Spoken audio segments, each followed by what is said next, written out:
Well, we have another Christopher Ward here. They sent 5, so yeah, I'm going to video all 5. This is the C63 Colchester. This is the parachute regiment version of the watch. Comes with some color cues that tie in with the burgundy, ties in with the berets that those guys wear in that unit. So that's a nice little tie. Of course, with this guy here, I would say the main thing is actually the crown. I was going to say the injected carbon case, which is very cool, and it is the lightest watch that Christopher Ward makes at 38 gram, but really it's this trick crown, and we're going to cover that in a moment.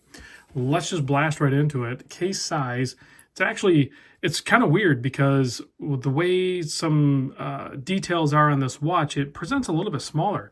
I think you guys are probably looking at this and you wouldn't guess that it's 41 millimeter, but it is a 41 millimeter watch with a 47 millimeter lug to lug, 12.8 millimeter thick, sapphire crystal, of course, 22 millimeter lug opening, and a 5 millimeter push activated recessed crown that is made out of titanium. So all you do is you push this guy like that and it pops out. That's it. Very cool trick crown. I will say using the crown, not my favorite. Like in this position right here, you would just be able to like wind it, but it's got enough resistance on it where like I have a hard time turning it, but I did it. So kudos to me. Now you could pop it out to the first position. You'd be able to adjust the date, final position all the way out, which there's a little bit of play, not much. Hacks the movement, stopping the seconds hand, and then this is where you can adjust the time. It's not too bad when it's all the way out, but you can see how thin it is. There's plenty of traction on there, but just the fact that it's really thin and it's only a 5 millimeter size makes it a little bit of a challenge to operate. Kind of worth it because of that. Literally, go look up crown systems like this on watches. As far as I know, the main one that comes to mind is some crazy version that Omega makes that is in a Aquaterra version. And that watch is, I don't want to say ridiculously expensive, but they're not giving them away. So that one instantly makes this one, at least makes me put this one in perspective, at a price point of around $1,300, makes this one a total win. Just because of that, and how affordable this one is with that system versus the alternative out there. So there's that. So I already mentioned the case design. It is an injected carbon case. So very lightweight, almost toy-like feeling, guys. It almost, I wouldn't say it feels fragile, but it feels like non-existent. At 38 grams, that's incredibly light. They also have a kind of a display case back, but they put this medallion on there.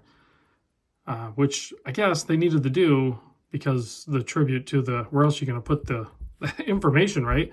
But it completely blocks the view of the movement. So this one's a little confusing to me. I don't know why they didn't just go with a full carbon back and just ditch that little feature. I don't feel like it really adds anything to the design other than the front is slotted in the dial and you can see all the way through. So maybe it's worth it because of that, I guess.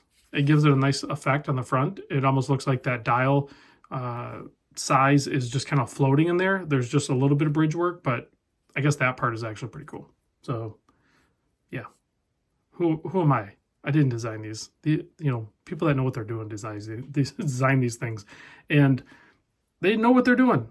So, yeah, I might nitpick that, but there's a reason why they did it. Multiple reasons, right? So, yeah. Carbon dial, carbon chapter in there with the minute markers. And of course, you have applied indices. You have the cross marks on there. They're saying that's paying tribute to like the cross marks for like landing a parachute. I've never parachuted and I've never really even talked to someone that parachutes, but I don't think they have that. Like, I think that's an interesting tie to it, but I don't think paratroopers use like a cross mark. It's cool dial design, but it's a weird tie-in. So it is the Sellita SW200 chronometer grade, so super accurate, dated at 6 o'clock of course, and Christopher Ward, traditional branding up top. I'll put a link in the description. I don't think they changed anything. Like I said, titanium crown signed with the Christopher Ward flag motif and a very legible handset. There's that burgundy seconds hand. Ties in nicely with this Tide, hashtag Tide. This is like ocean sourced material that they just pulled out of the ocean and they made it into these straps. It's actually pretty robust. You can see it's double layered. It's thick, but yet it's extremely comfortable. It's pliable, but you can tell it's going to last. Like it's not going to wear out. And if it did, you can always just go right to Christopher Ward and get another strap. Not a big deal. Double keepers, matching carbon hardware. Let's pop it on wrist so you can see what that looks like. And of course, we're going to show the Lume. The Lume is also very good on all of these wards, even the ones that you would think that it just wouldn't be good. It just is, because they're a, independent brand that's been doing it for like 20 years. So it's not a micro brand, but it seems like they pull a lot of their flexibility is almost like a micro brand would be, in the sense that they pull like really cool Lume mixtures and stuff, where you see a lot of these bigger, more stuffy brands. They're just kind of like stuck in their whatever proprietary ways with their Lume and stuff. Ward's not like that. They, if there's a better Lume out there, or a better way to do things, or any design that they want to try, they, being independent and being their business model of offering really cool, high quality watches at affordable price points, it just gives them the ability to make the watches that we love as a watch enthusiast. Okay, so let's kill the lights, or turn off the lights, and check out the Lume. There you go. Nice green Lume on this guy, plenty bright. The only thing that's absent on the dial would be where the date position is at the 6 o'clock, but that slightly helps you orientate, as well as the double bar. So thanks for watching, guys, and I'll catch you on the next video.